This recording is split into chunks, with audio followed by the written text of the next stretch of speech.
chicos y chicas, bienvenidos a nuestro canal Sin TV. Les traemos un nuevo video acerca de la comunidad de Río Este Arriba.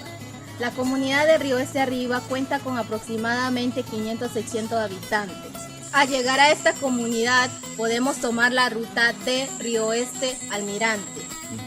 Podemos también encontrar diversas organizaciones como escuela y premedia y organizaciones de turismo comunitario.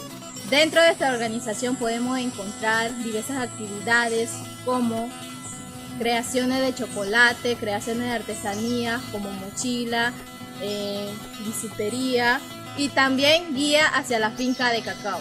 Y además podemos contar con una biodiversidad como río, cascada, plantas de cacao, algunas especies de animales y aves.